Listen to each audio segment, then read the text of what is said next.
씨앗 중에 가장 작은 씨로 성경에 나타나는 씨앗이 있어요. 그게 겨자씨라고 합니다. 겨자씨는 지름이 1mm, 좀 큰 거는 2mm라고 하는데, 요런 조그만한 씨앗이 땅에 심겨지게 되면 싹이 나고 노란 꽃이 피고 또 자라면서 얘가 3m까지 간다고 해요. 아주 조그만한 씨가 이렇게 3m까지 클 수 있는 그런 나무처럼 된다는 게 참 신기합니다. 왜 그럴까 생각해 보니까 그 조그만한 씨앗 안에 생명이 있기 때문에 이런 크게 자라나고 있지 않는가 생각을 해볼 수 있는데요. 오늘 우리가 읽은 이 말씀은 씨 뿌리는 비유의 말씀입니다. 씨 뿌리는 비유. 씨는 뭐냐면 복음입니다. 하나님의 말씀, 복음. 그리고 씨를 뿌리는 자는 누구냐면 예수님입니다. 예수님이 씨를 뿌리는 자이시고, 씨 뿌리는 자가 복음의 씨를 뿌렸습니다. 어디에 뿌렸냐면은 사람들의 마음의 밭에 뿌렸습니다. 씨는 생명이 있기 때문에 반드시 자랄 것이에요. 그리고 풍성한 열매를 맺을 것입니다. 그런데 씨앗이 뿌려진 모든 사람에게서 동일한 결과가 나타나지 아니었다라는 데 우리가 주목해야 될 부분입니다. 복음의 씨앗을 받았던 모든 사람들이 다 풍성한 열매를 맺으면 참으로 좋겠는데 그렇지 못했다라는 사실이에요. 왜 이런 현상이 나타났을까? 예수님은 4가지 유형을 따라서 복음이 사람들의 마음의 밭에 뿌려졌지만 열매를 맺지 못하는 이유를 설명하고 있습니다. 첫째는 길가 같은 마음, 두 번째는 돌밭 같은 마음, 세 번째는 가시밭 같은 마음, 네 번째는 좋은 옥토다. 좋은 옥토에는 열매를 맺는다. 이렇게 설명을 하고 있습니다. 오늘 우리는 2가지만 볼 건데요. 길가 같은 마음. 길가 같은 마음밭에 떨어진 씨앗이 어떻게 되냐면 4절 말씀에 보면은 새들이 와서 먹어버렸다라고 했어요. 4절 말씀에 보면 길가에 떨어지면 새들이 와서 먹어버렸고, 새들이 와서 먹어버렸으니 그 씨앗이 자랄 수가 없죠. 사람들이 자주 다니는 길이 바로 이 길가입니다. 그래서 많은 사람들이 다녀서 길이 딱딱해지게 되죠. 그러니까 딱딱한 이 길에 씨앗이 뿌려졌다 하더라도 그 씨가 자랄 수가 없는 것이죠. 더군다나 또 새가 와서 먹어버렸대요. 그러니까 더 자랄 수가 없죠. 자, 이 길가 같은 마음을 예수님은 이렇게 풀어주셨습니다. 설명해 주셨어요. 19절의 말씀에 보면 아무나 천국 말씀을 듣고 깨닫지 못할 때는 악한 자가 와서 그 마음에 뿌려진 것을 빼앗나니 이는 곧 길가에 뿌려진 자요. 자, 하나님의 말씀이 선포되고 뿌려졌는데 그 말씀을 듣고 깨닫지 못하니까 악한 자가 와서 그 마음에서 뿌려진 하나님의 말씀을 빼앗아갔다라고 말씀하고 있습니다. 자, 여기서 우리는 한 가지 더 발견하게 됐죠. 우리가 들은 이 하나님의 말씀을 빼앗는 자가 있다라는 사실이에요. 그가 누구냐면 악한 자라고 설명하고 있습니다. 누가복음 8장 12절 말씀 보니까 길가에 있다는 것은 말씀을 들은 자니 이에 마귀가 가서 그들이 믿어 구원을 얻지 못하게 하려고 말씀을 그 마음에서 빼앗는 것이요. 자, 이 악한 자가 누가복음에 가서는 마귀다. 우리의 마음밭에 뿌려진 하나님 말씀을 빼앗는 자가 있는데 그가 누구냐면 마귀다. 마귀가 우리의 마음밭에 뿌려진 하나님 말씀을 빼앗아 가는데 그 이유는 뭐냐면 우리로 하여금 구원을 얻지 못하도록 하려고요. 길가 같은 마음밭에 다시 돌아와서 우리는 2가지 문제점을 발견하게 됩니다. 길가 같은 마음밭은 첫째, 딱딱하다는 거죠. 그리고 두 번째는 마귀가 와서 그 씨앗을 가져가 버린다는 겁니다. 그러니까 씨가 자랄 수가 없는 거죠. 자, 우리의 마음이 딱딱한 상태가 있을 때는 하나님의 말씀을 들어도 내 삶에 아무런 변화를 나타낼 수가 없습니다. 설교 말씀을 들어도 아무런 은혜를 느끼지 못하는 이런 현상들, 여기 딱딱한 마음의 상태입니다.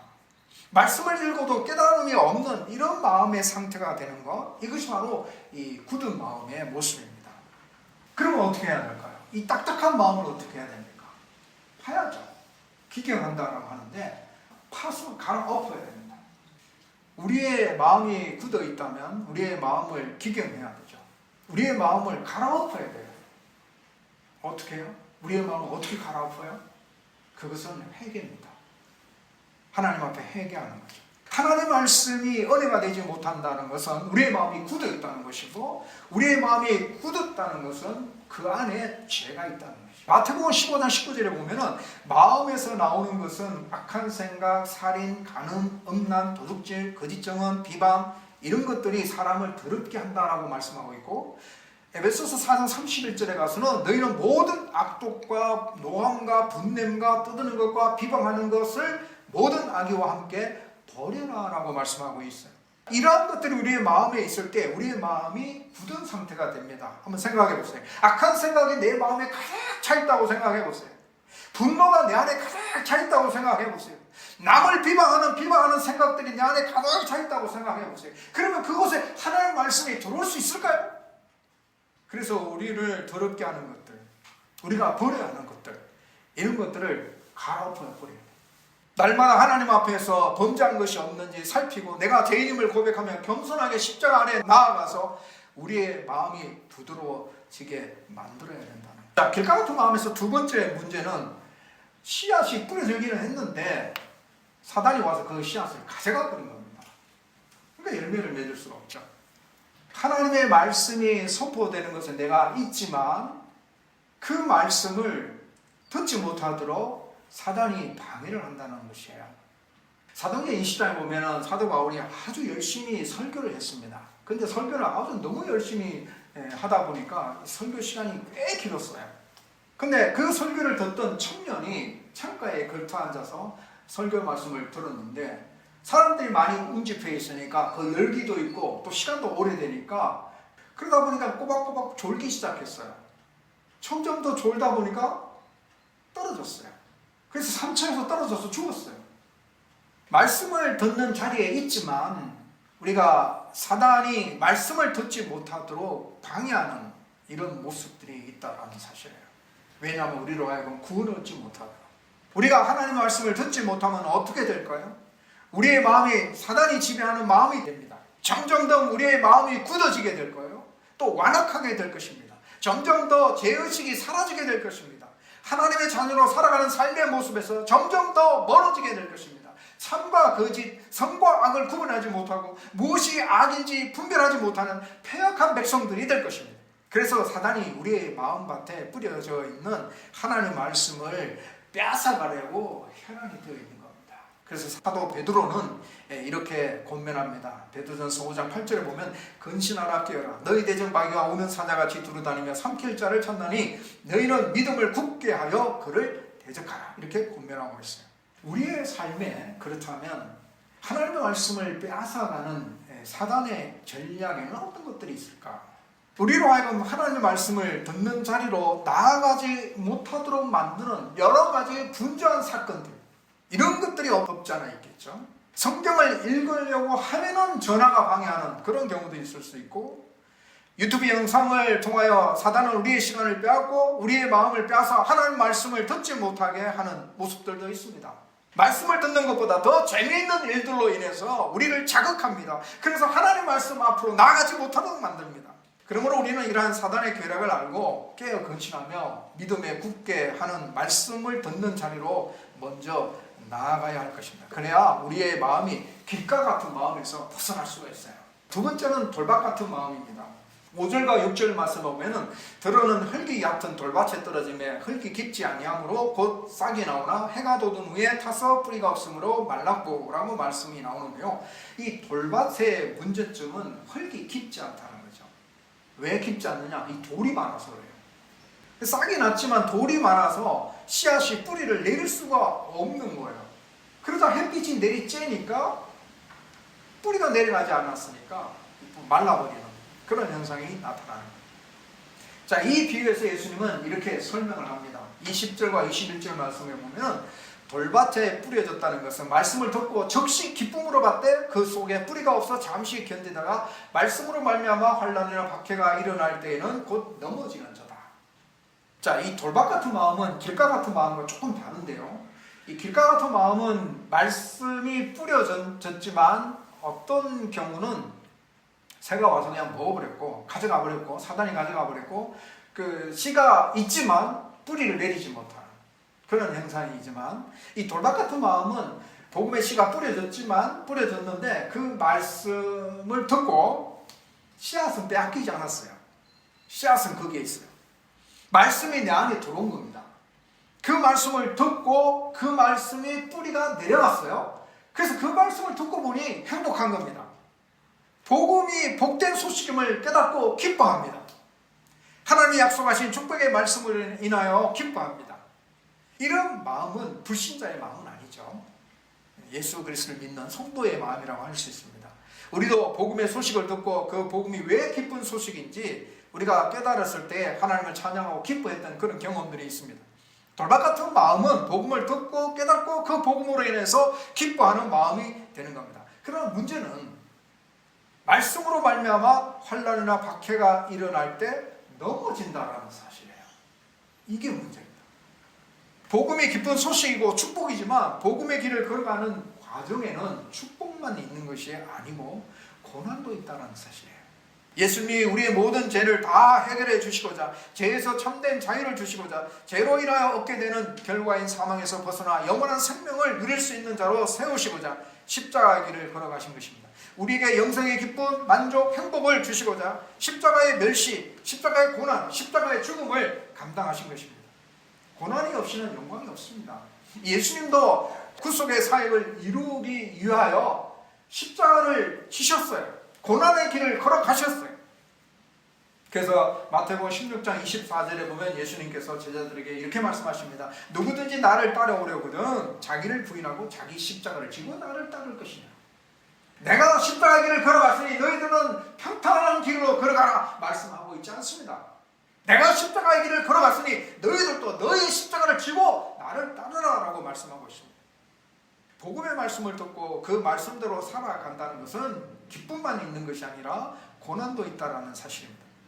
복음으로 인하여 누리게 되는 영광, 기쁨도 있지만 그 복음의 여정 가운데 고난이 있다는 사실이에요. 이스라엘 백성들이 출애굽해서 바로 가나안 땅에 들어간 것이 아닙니다. 한 10일이면 가나안 땅에 들어갈 수 있는데 가나안 땅에 들어가지 못했어요. 40년 동안의 광야 생활을 하게 되었습니다. 그리고 그들이 가나안 땅에 들어갔죠.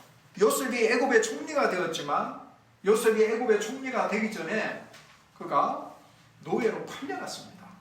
그리고 억울한 누명을 쓰고 감옥에 갇혔습니다. 그런 세월을 겪었습니다. 그러나 그가 끝까지 하나님을 의지하고 믿음을 잃지 않았을 때 결국에는 그가 애굽의 총리로 영광의 자리에 올라갔다는 사실이에요. 그런데 이 돌박 같은 마음은 어떤 일이 벌어졌습니까? 말씀으로 인해서 환난이나 박해가 있을 때에 넘어졌다라고 했습니다. 넘어졌다는 것은 배반했다는 겁니다. 믿음을 배반하는 것입니다. 이 돌박 같은 마음은요, 하나님 앞에 나는 축복만 주세요라고 하는 마음입니다. 축복의 말씀을 들을 때는 싹이 납니다. 이야, 너무너무 좋다. 이 교회가 왜 이렇게 좋은 곳이야? 라고 이야기를 합니다. 그러나 환난이 일어나고 박해가 일어나면 믿음을 떠나버립니다. 왜 그럴까요? 이 돌박 같은 마음은 왜 이런 현상이 나타날까요? 진짜 이 돌박의 문제점은 뭘까요? 돌이 문제입니다. 돌이 뭘까요? 이것은요, 예수 믿기 전에 나의 사고방식입니다. 나의 가치관이에요. 내가 예수 믿기 전에 내가 가지고 있었던 습관들입니다. 옛사람을 말하는 거죠. 옛사람이 사는 삶의 방식이에요. 내가 예수 믿기 전에 허랑방탕하게 살아갔던 그런 삶의 모습들입니다. 혹은 그렇게 살지 않았다 하더라도 세상의 가치관을 따라서 또 나의 어떤 욕심을 따라서 살아갔던 그 모습, 그 상태를 말해요. 이게 돌입니다. 자, 이스라엘 백성들이 출애굽하여 홍해 앞에 도착했을 때에 뒤에 애굽 군대가 쫓아오는 아주 긴박한 상황이 되었습니다. 앞에는 홍해가 가로막고 있고 뒤에는 애굽의 군대가 잡으러 오고 있어요. 이때 이스라엘 백성들이 모세에게 원망합니다. 애굽에 내장지가 없어서 당신이 우리를 이끌어내어서 이 광야에서 죽게 하느냐. 자, 이렇게 이야기했어요. 그리고 또 3일 동안 마실 물을 얻지를 못했습니다. 그러다가 마라라는 곳에 갔는데 거기 물이 있었어요. 근데 그 물이 써서 마실 수가 없었어요. 그때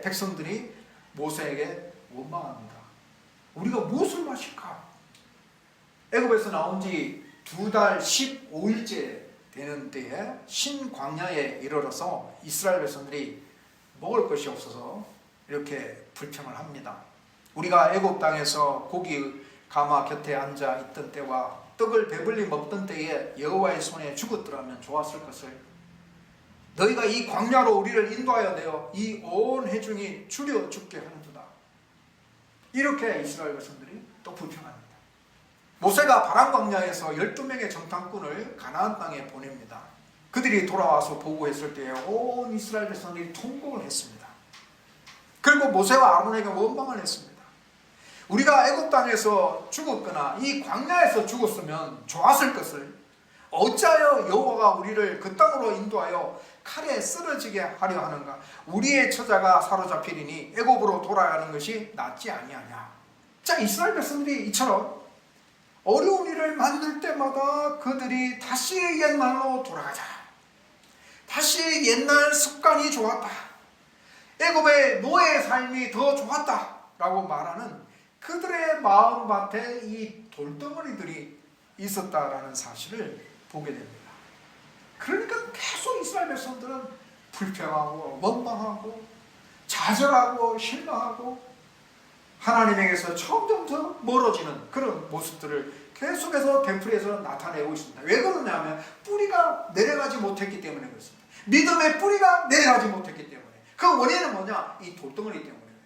옛날 자기들이 살아갔던 사고방식, 자기들의 어떤 가치관, 자기들의 옛날의 그 습관, 그것이 더 좋았다라고 생각하는 그 사고방식 때문에 하나님이 새로운 은혜를 부어주셔도 그들에게 만나와 메추라를 주셨죠? 만나와 메추라를 주었습니다. 그러면 그 다음에는 믿음의 뿌리가 내려가야죠. 홍해 앞에 섰을 때 하나님께서 홍해를 갈라주셨잖아요. 그리고 마른 땅같이 건넜잖아요. 그러면 믿음의 뿌리가 내려가야죠. 그런데 그들의 생각 속에 돌덩어리가 아직 있으니까 믿음의 뿌리가 내려가지를 못한 거죠. 한순간은 기뻐서 찬양했습니다. 미리암이 중심으로 온 이스라엘 백성들이 홍해를 건넜을 때 찬양을 했습니다. 하지만 며칠이 지나니까 또 물이 없어가지고 또 불평하고 원망합니다. 한두 달 또 지나가니까 우리가 고기를 먹지 못해서 이렇게 힘이 없다, 먹을 게 별로 없어서 힘들다 라고 해가지고 불평 원망합니다. 이처럼 그들의 생각 속에 옛날의 사고방식, 가치관, 옛날의 습관, 하나님이 주시는 새로운 은혜들을 경험했음에도 불구하고 이 돌덩어리들이 남아있으니까 깊게 신앙의 뿌리를 내리지 못하는 그런 모습을 보게 됩니다. 우리는 예수 믿기 전에 자기 생각대로 살았습니다. 그렇죠? 그리고 예수 만나기 전에는 그렇게 살았습니다. 세상이 주는 가치관에 따라 살았습니다. 세상의 습관을 쫓아 살았습니다. 그리고 예수 믿고 난 다음에는 자신의 사고방식이나 가치관, 습관을 버리고 이제는 하나님이 주시는 새로운 성품, 새로운 기독교적인 세계관, 새로운 기독교적인 가치관, 이것을 따라서 살아가는 삶의 모습이 그리스도의 삶의 모습입니다. 그래서 사도 바울은 이렇게 고백하잖아요. 그런즉 이제는 내가 사는 것이 아니고 내 안에 그리스도께서 사신다. 그래서 사도 바울의 삶은 자신의 삶이 아니라 예수 그리스도의 삶이다라는 이야기예요. 이게 그리스도의 삶의 모습이라는 겁니다. 말씀을 맺습니다. 우리의 마음은 복음의 밭입니다. 우리의 마음은 복음의 밭. 복음의 씨가 떨어져서 열매를 맺어야 되죠. 이미 우리에게는 복음의 씨가 뿌려졌습니다. 그런데 우리의 마음밭이 그 복음의 씨를 받아들이고 열매를 맺을 수 있는 그런 상태인지 늘 점검할 필요가 있습니다. 오늘 우리는 두 가지 유형의 밭을 살펴보았는데요. 길가 같은 마음, 돌밭 같은 마음. 이런 마음의 상태가 어떤 사람에게 딱 한 가지만 있는 게 아닙니다. 여러 가지 복합적으로 나타날 수 있어요. 어떨 때는 나는 길가 같은 마음이고 어떨 때는 또 돌밭 같은 마음이고, 이 우리의 마음의 상태가 요동을 칩니다. 왜냐하면 우리가 아직 이 세상에 살고 있기 때문이죠. 천국의 삶이 아니기 때문에 그렇습니다. 자, 이와 같은 복합적으로 나타나는 이 마음의 상태, 자, 우리가 이것을 잘 점검하고 잘 가꾸어 가야 된다는 것이에요. 그래서 길가 같은 마음의 문제점은 굳어 있다는 거, 마음이 굳었다는 거. 그러니까 복음의 씨가 자랄 수가 없는 거죠. 자, 우리의 마음을 굳게 만드는 것은 죄라고 했습니다. 마음에서부터 나오는 여러 가지 악한 생각, 분노, 또 비방, 우리의 마음에서 나오는 겁니다. 이런 것들이 차 있을 때는 우리의 마음이 점점 더 딱딱해져요. 하나님의 말씀을 듣기 싫어합니다. 하나님의 말씀을 가까이 나아가지 않으려고 해요. 그래서 우리가 날마다 하나님 앞에 회개함으로 인해서 내가 생각했던 악한 생각으로 하나님 앞에 회개하고 또 악한 행동으로 인하여서 하나님 앞에 회개하고 날마다 하나님 앞에 회개함으로 우리의 마음을 부드럽게 만들어 나아가야 하나님 말씀이 내 안에 떨어져서 자라날 수가 있는 거죠. 또한 하나님 말씀이 사단에게 빼앗긴 일이 없도록 우리가 늘 조심해야 됩니다. 사단이 늘 우리의 마음에 하나님 말씀이 떨어지면 즉각 뺏어가려고 노력하는 사단이 있음을 우리가 기억하고 내가 하나님 말씀을 듣지 못하게 만드는 여러 가지 현상들이 일어난다면 사단의 도전이구나, 사단의 유혹이구나, 사단의 위협이구나 라고 생각하고 믿음 위에 굳게 서서 사단을 대적해 나가는 신앙의 모습을 드러내야 되겠습니다. 돌박 같은 마음은 말씀을 들었습니다. 복음을 받았습니다. 복음으로 인해서 기뻐합니다. 그러나 말씀 때문에 환난이나 박해가 있을 때에 배반하는 자입니다. 그 원인이 돌 때문에 그렇습니다. 돌은 예수 믿기 전에 내가 가지고 있었던 사고방식, 가치관, 습관 이런 것들인데 이런 것들을 버리고 이제는 예수 그리스도를 믿음으로 기독교적인 가치관, 세계관으로 예수 그리스도를 따라가는 그리스도인의 삶을 사는 자가 되어야 할 것입니다. 우리는 이 돌을 열심히 제거해야 합니다. 옛 사람을 벗어버리고 하나님을 따라 의와 진리의 거룩함으로 지으심을 받은 새 사람을 입어서 풍성한 열매를 맺는 주의 백성이 되시기를 주의 이름으로 축복합니다.